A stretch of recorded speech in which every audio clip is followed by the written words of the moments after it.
All right, welcome back to another edition of the Supply Chaney podcast. My name is Nathan Chaney, and I am your host today for what I think is a really relevant topic in the industry. It's definitely one of the cool, flashy things that we see at all the trade shows we go to, and that is drones that are scanning and checking inventory for accuracy, damage, and just making sure that warehouses are being run effectively and efficiently. And today I've got the honor of having Sankalp, who is the CEO and the co-founder of Gather AI. If you've been at any shows recently with your eyes open, you've more than likely seen their booth there. It catches a lot of eyes and gets a lot of attention. So I'm really excited to kind of dive into this topic and hear a little about your story of going through your education, starting up and Gather AI, and then just kind of like maybe just talking about where the business is today and where you see it heading. So without further ado, I'll hand the mic virtually over to you and let you introduce yourself a little bit. Thank you so much, Nathan. Thanks for having me on. I'm Sankalp, like you said, co-founder CEO here at Gather AI. And I think a good way to express what we do is what our name says, which is gathering data using AI. And be it our drones or now off lately cameras or material handling equipment, what they're doing is digitizing your workflows in warehouses and enabling our customers to get real-time visibility on those how those workflows are moving and how they can be optimized. Uh, we help our customers essentially increase their OTIF and while decreasing their labor costs at the same time. And for those who may not be super savvy in the warehousing world, OTIF is on time and in full. Right. Okay, just make Yes. sure, just level set. The audience here, and this is what actually I think one of the cool things is there's people from truck drivers to supply chain students to procurement analysts, all types of nature of supply chain professionals, I think, that listen in. So as much as possible, we'll try to keep the Greek acronyms to a minimum for the listeners' Makes sense. Thank you. benefit, so that we just try to like make this real simple. But it's a complex concept. And to that point, you have a PhD in robotics, I suppose. So Yes, that's can you talk us a little bit through your background and history and how we got here today? all right. I'll try and keep it short, but Okay. check me on it. Uh, I did my PhD in robotics from Carnegie Mellon University, and so did the other two co founders, Daniel and Gitesh. We were working on defining the state of the art for aerial flying vehicles, and were fortunate enough, at least for me, it was a childhood dream come true, to work on the world's first fully autonomous helicopter. And I grew up in Delhi, India, always dreaming of making robots. And to be in my mid 20s and standing out in FBI training grounds in Quantico, and this helicopter comes in and lands, blows a bunch of snow, avoids wires, avoids hay bales, with five-star army generals behind us. It's just four-star army generals behind us. It's just a dream come true. So it is coming from that background of defining state of the art in aerial robotics.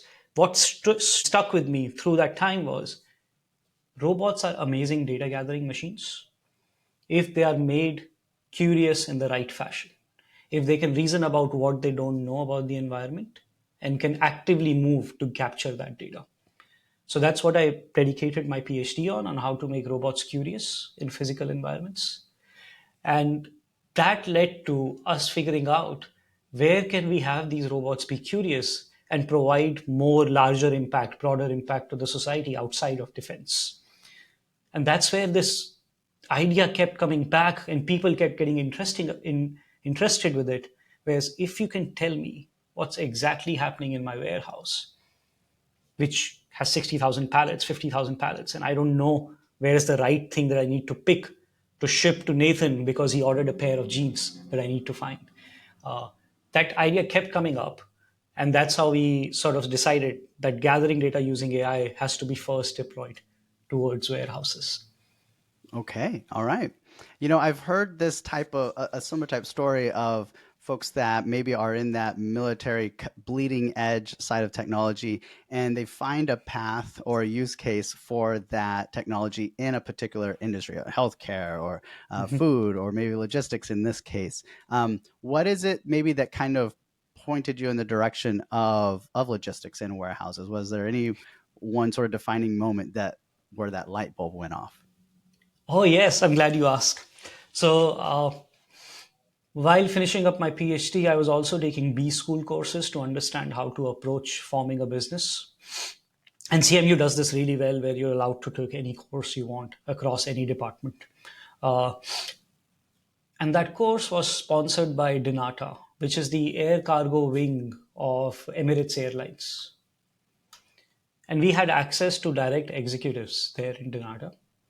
It was in one of those calls where I was talking to that executive, Simon Clark, who was leading their global operations at that time.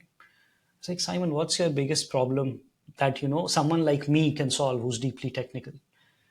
And he's like, Sankalp, I don't know if you can solve it, but if you can tell me what's sitting in my warehouse, I'll it'll just be a game changer. And I had never been a part of supply chain up until 2018.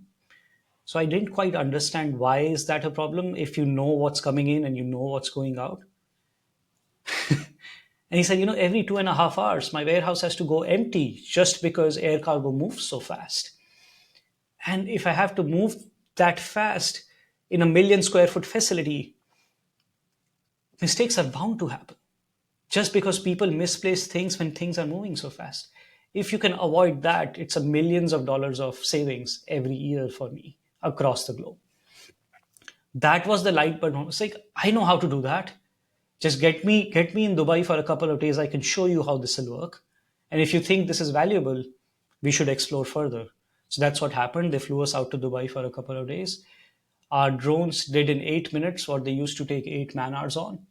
And from then, we started interviewing more supply chain people, understanding the problem, mapping it to technology. So that was the light bulb moment for us that kick-started the journey in supply chain. That's a great story. That's a great story. And combining that deep technical knowledge with some real world business application, really cool. And really cool for Carnegie Mellon to operate in that kind of way to give you all that access as students to help you get that inspiration, I Yeah, it's suppose. pretty awesome. Yeah. Yeah. Um, can you talk a little bit about, I think a while ago when you started to bring up, kind of the first autonomous helicopter, I feel like, as a layman, I'm like, I think about flying in planes that you may see flying over my head here while we're talking, and how there's been autopilot, I guess, in Hmm. air in planes for so long. Can you like kind of give us like a little history of why autonomy in helicopters or something like that is difficult and how it's different than if you want to say like autonomy in drone like winged drones and planes and that sort of stuff. Can you give us a without going Yes, such a good incredibly question. technical in the No, I won't go science? technical at all. Uh, Airplanes know which airport they're supposed to land in and take off from. And all those landing strips are really nicely mapped. So the autopilot knows at what descent angle it needs to go to make a touchdown at what GPS point. All of that is pre mapped. So, as much as the autopilot is keeping the plane in the air, the path is not dynamic. The path is pretty much static. What happens as soon as you bring in a helicopter, and we were developing it for casualty evacuation in war zones where you don't have to put a pilot at risk. You don't know where you're supposed to land ahead of time. You don't know where you'll be told to land, whether it'll be landable or not. You don't know the path that you come up with, whether it'll have wires that you need to avoid or trees that you need to avoid. So there is so much more dynamism in the mission that has to take place, and so much more uncertainty that the system has to be intelligent on the spot online as opposed to following a predefined path. And that's the difference between autopilot in airplanes versus having a fully autonomous helicopter that a marine can press a button on an iPad and say, go land on this location. And the helicopter makes all the decisions after that. Wow, that's amazing. This sounds, I have a little bit of history and background in autonomous vehicles. And so I remember like the DARPA challenge from the Mhm. 90s, which was what kind of spurred the innovation in the civilian and private sector to come up with the solutions to help make military vehicles autonomous, again, to try to save lives and put less lives at risk. In a battle zone. So it seems were the work that you were doing may have been related to those types of fundings and grants to try to You're push right. It was a innovation forward? DARPA funded project led by Okay, Office of Naval Research, because all of our PhDs were mostly funded by defense work. I see. I see. Interesting. Um, Maybe let's shoot forward a little bit to what it was like to come up with the name and the concept of Gather. Is there a, well, I think maybe very self-explanatory, gathering data, right? But can you talk about like kind of those early days and early iterations of you know, getting your MVP together and kind of doing those first pilot programs with clients? Oh, yes. We spun out of CMU late 2018, early 2019. And, you know, I have to admit this. We were three arrogant graduate students out of CMU. You were known entities in the world of autonomy. And we had a few national awards backing us for what the work we had done. And we thought we'll have the product done in 3 months and have it launched to the market. In 3 months, we were able to enter the first warehouse ever that with this product, and it was the first, a world first when we did that. Uh, but it actually, I think warehouses beat all the arrogance out of us because they're so dynamic in nature. They're so varied. There is no real lighting. The structures can go quite dynamic as things are moving. Hmm. So it took us 3 years with constant failing in warehouses to make the product to a place where every time someone presses a button, it generates value for them. Uh-huh. So the biggest learning there was the first warehouse we flew in had beautiful lighting, and lights were always on until the person walked out and turned the lights off. And it had really nice Wi-Fi connection where everything was communicating. The next warehouse we went in, the lighting was motion triggered, which drones don't trigger anymore. It's like, okay, we need to make this system that can work in complete darkness. So that was the first challenge. Okay, handle that. Next warehouse we went in, oh, the Wi-Fi is there, but it might as well not be there because it's so spotty, so variable. It's like, okay, now we have to make the system so that it works without any network interaction. The next warehouse we went in, oh, the barcodes are too small to read, right? And then we have to make a barcode reading engine that right now, as far as we know, is best in reading barcodes from commercially available cameras in the world. It's like, okay, that gets solved. Next warehouse, some barcodes are damaged and we need to report that. So over time, all of this happened and it took 3 years to where now you can now take it to any warehouse you want and just press the button and it'll go. Yeah, you've gotten to see enough of the different challenges and Right. obstacles and things, and like a domino, like one after the other, you have to figure out Right. your approach to overcoming that. I really like the motion sensor lighting problem. That must have been fun. Because now Yes. when if you're going to have a light source on the drone, now you're reducing the amount of battery capacity and flight You're time. I right. guess you have, right? Absolutely. Yeah, yeah. So we So had to. now, can you talk a little bit about the different iterations, I guess, and versions of drone technology that you've kind of gone through and how you've kind of set that strategy? Oh, yes, I should mention while starting out, we decided that we do not want to be a hardware company. So we'll get off the shelf available robots and cameras. Off the shelf I mean robots that you can buy out of Best Buy, drones that you can buy out of Best Buy, and convert them into effective data gatherers.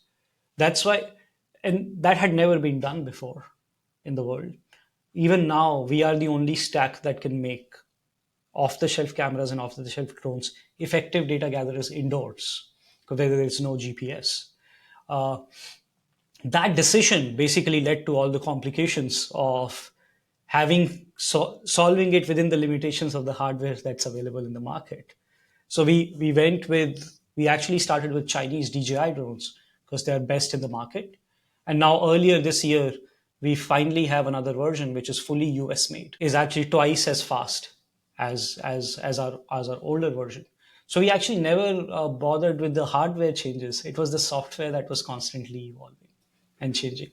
Which is kind of interesting because, and maybe correct me if I'm wrong, but as a roboticist, it's the electromechanical sort of robotic movement that is probably your area of expertise, and not so much the computer vision and the data um, piece of this problem to solve. So all it's funny enough, all the three founders were always attracted to AI more than hardware. Okay. So all of our specialities, my specialty is in motion planning and control, Okay. and Daniel's specialty is in computer vision, and Gitesh is in computer vision and systems. So we are all actually AI people within robotics. Gotcha. Okay. All right. All right. So you're kind of like you kind of got two hats on that you have then. Right, right. Okay. All right. Great. Okay. Then that makes a lot of sense then. That makes a lot of sense. Um, Maybe we can just touch on briefly. You named a few challenges that y'all had to overcome in those early days, and that was with the environment that you were working in. How about from a building a company in general, and were you did you need to try to go operate internationally? You said your first warehouse that you got to check out was in Dubai, and so like it sounds to me like your use case is global in nature. And Mhm. so did you try to say we're going to focus on the U.S. market first, or in just forming a company, and maybe talk a little about that the investor stories, and how that works if you've gone that route. Oh, of course. Yes, yes, we have gone that route. In fact, our last investor was Bain Capital a year ago. The same people who backed Kiva before they got turned into Amazon Robotics, Uh-huh, essentially. uh-huh. Uh, it's so while we were forming this idea of how do we use robots to gather data effectively, while we were doing customer discovery in parallel, we were also doing investor discovery. So before, and as immigrants, before we spun out, we needed to have sufficient money to pay our salaries that the visa requires us to pay ourselves, right? Uh, so that was fascinating because before getting the first yes and a first term sheet, it was about 75 no's from investors. And it Yeah. was and it was just not a no. The great thing about that process was continuously learning what investors care about versus what customers care about versus what we care about, and they can be different things. Uh, so we raised our first round just before spinning out in late 2018, early 2019, and then since then we've been fortunate enough that great people have joined us, and I've always looked at our investors and board members as my mentors. Oh, I should share this. This is my first job ever, so it's been a lot of learning on the job, on the go. Uh, so we had the first investment was from co-founder of Uber, who has their own venture fund called Expa. So the first investment was led by them. The second investment was led by Explorer VC, who had just sold Canvas Robotics to Amazon, and they were looking to invest money, and they invested in us. And then third was by Tribeca, and fourth was by Bain. So all we were fortunate enough to collect people who have experienced this before, especially with robotics in supply chain. And we were able to sort of harness this experience, growing into it. Uh, the first fundraise was the hardest, I would say, Hmm. in terms of getting that through because I was learning a lot. And then the fundraise just post COVID hype, when the market went crazy and then suddenly dropped. We raised around in the middle of that drop.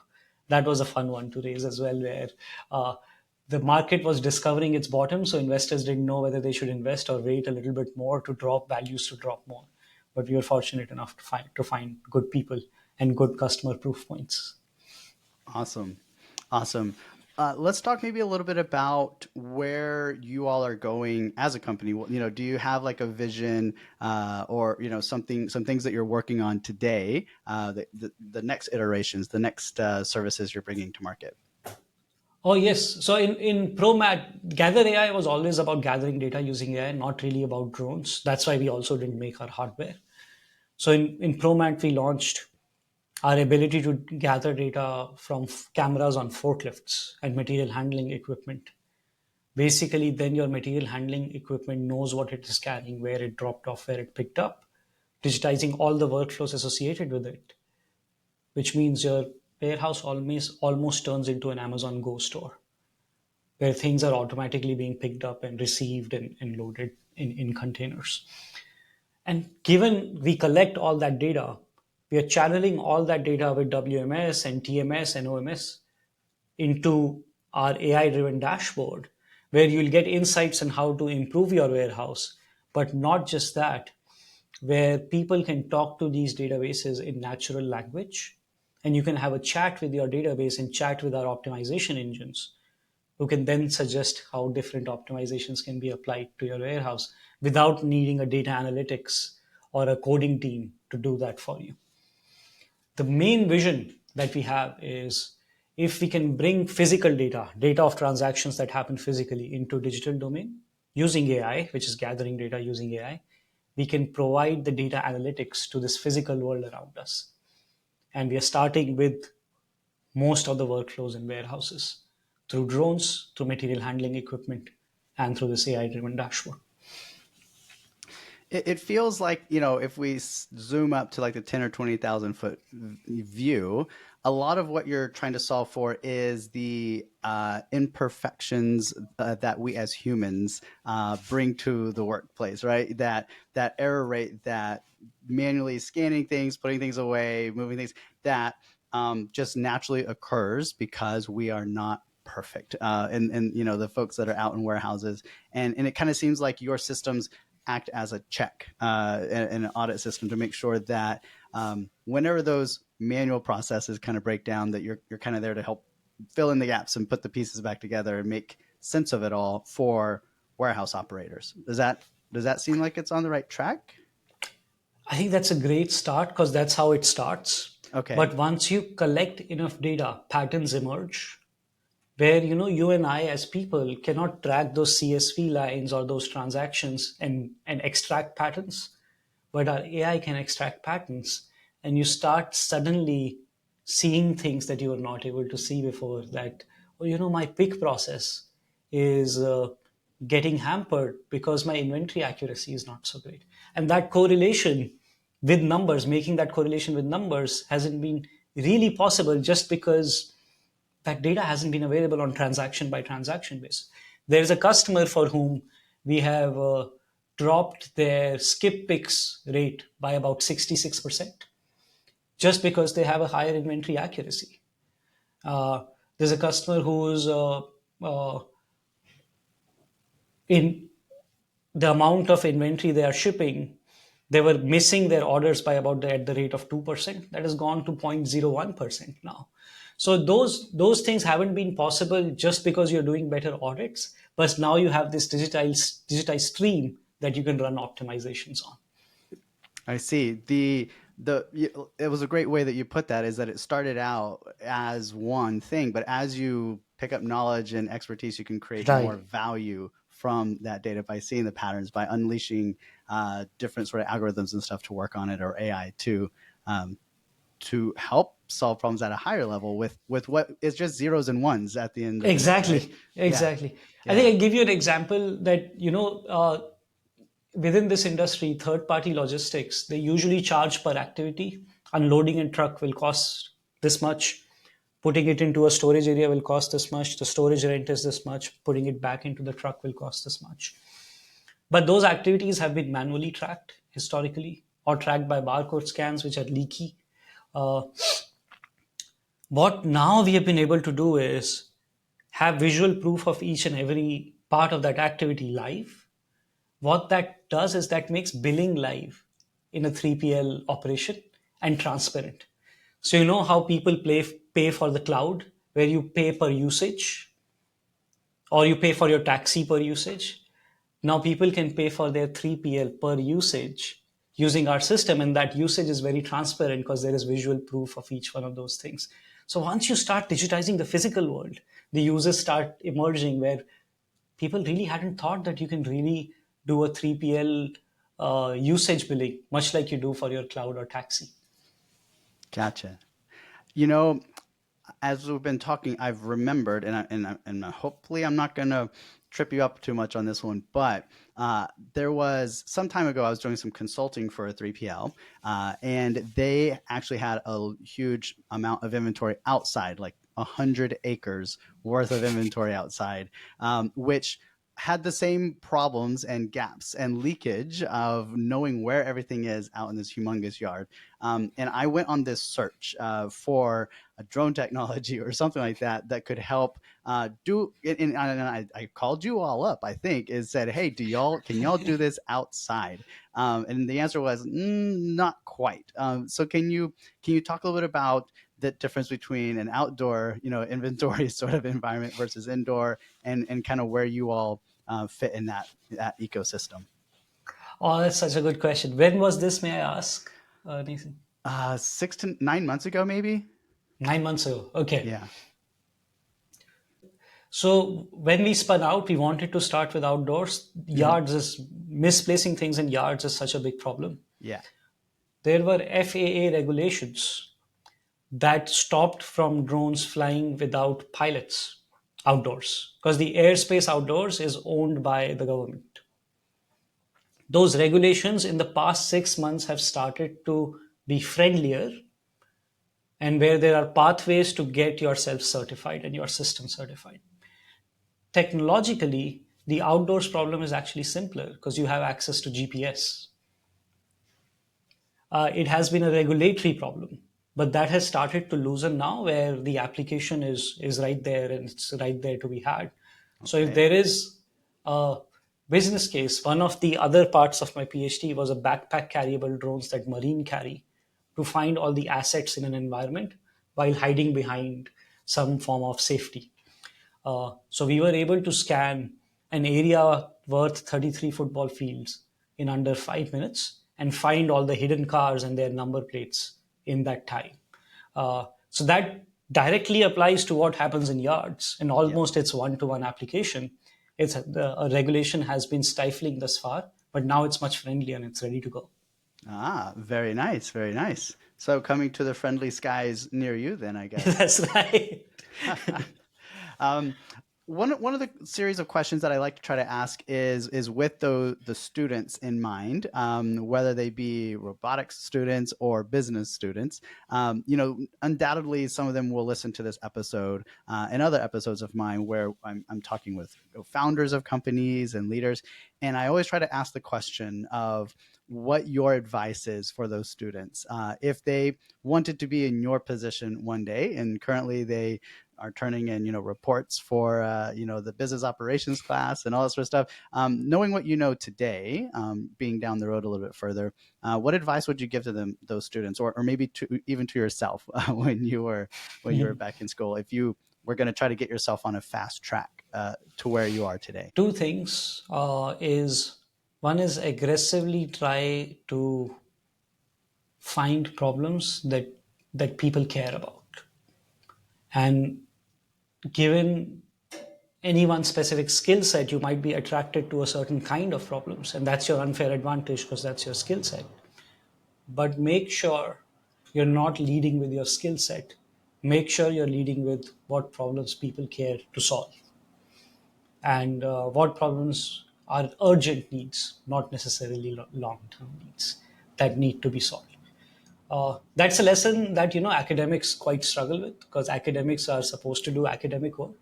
Uh, I think that's one advice I wish I would have taken aggressively and tried to validate different problem sets quite aggressively and go out to meet more people who might have those problems. That's one. And I think the other one, which again I wish I would have learned earlier, is,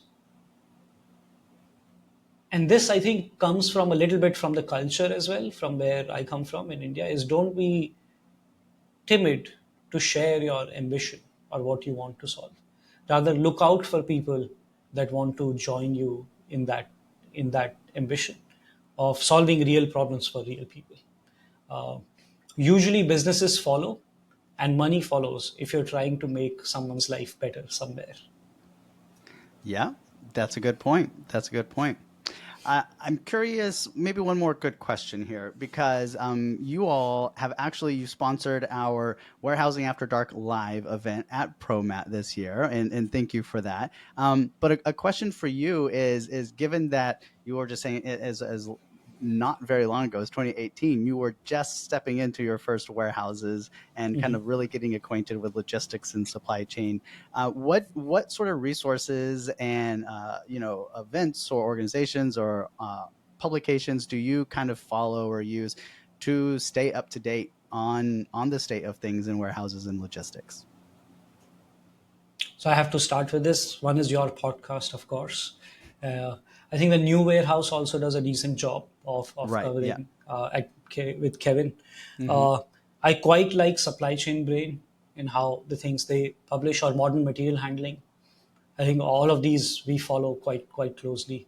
Uh, in terms of organizations, WERC work Hmm. and IWLA have been such tremendous resources to learn things. So those are sort of organized ways of learning things. But the best learning I've had is actually just go and knock on doors. Uh-huh. Just talk to warehouse operators, talk to VP operations, talk to CEOs, and talk to them about things they care about, not you care about, so that you can understand their mindset on what they things they think about on how to solve a business. If you have an opportunity to do so, because we didn't, is spend a time being employed at a warehouse if it's supply chain is where you want to spend your time. I couldn't have spent time being employed at a warehouse, but I can promise you I spent more than a year collectively just living in warehouses. Yep, yep. A big piece of advice that I give to students, supply chain majors mostly, is if they aren't quite at a senior enough level to get an internship yet with a 3PL or with a shipper or something like that, is just go work in an Amazon warehouse. Like just be an Right. hourly worker and get yourself in that environment and feeling the pains and seeing the opportunities that are there and live them yourself. And then when you are applying for that first internship or something with someone, you should be at the top of the stack. I know if I'm hiring and I see Mhm. someone who's driven forklifts, who's operated, who's picked orders, they're the first person I'm going to bring in to be an operations analyst or something like that for my operation. Yeah, Um, because those people are problem solvers, right? These students today are problem solvers for the future. And if you're able to embed yourself in the space where you want to solve problems, you get so much compassion for the space. And that compassion essentially becomes your unfair advantage in the market. Yes, that's a good way to put it. That's a good way to put it. Well, kind of as we wrap up here, I usually try to like just give one more opportunity to make sure that we turned over every stone that you were hoping to with this, or if there's any sort of final remarks that you want to leave listeners with before we close up this episode. So this I'm very passionate about, and this is with or without Gather AI. Uh, People should be aggressively adopting computer vision and computer vision based traceability in supply chain in their operations right now, because that is having an impact on supply chain traceability and visibility, which is similar to scale that barcodes had in late 80s and early 90s. Because cameras have become ubiquitous, computer vision algorithms have become small enough, and compute has become powerful enough that that has become ubiquitous, and you can get so much more out of your data, and it doesn't need to be a big lift in terms of infrastructure or investment. These things are now cheap enough that it can just be an opex. So people who are thinking about how do I modernize my operations, the first thing they should think about is there a computer vision application that I can just quickly turn on and get benefits of that. I'm sharing that because whenever supply chain operators think about automation, they think about massive infrastructure investments in big machines. That doesn't need to be the case anymore, and you can really get your bang for the buck within the first month of getting something started. So this is sort of my gospel for the world. I would agree. I've had a few guests on that have had this type of approach, and have kind of spoken the gospel of computer vision and machine learning, and using hardware and assets that have already been purchased, that are already Mhm. there, and just getting more value out of the images that they produce. Right. So Yeah, absolutely. yeah. Well, thanks for coming on, and sharing some of your expertise and experience, with the podcast, with the listeners here. And I will undoubtedly see you at probably the next warehousing conference or event. That sounds great. Thank you so much for having me on. Certainly.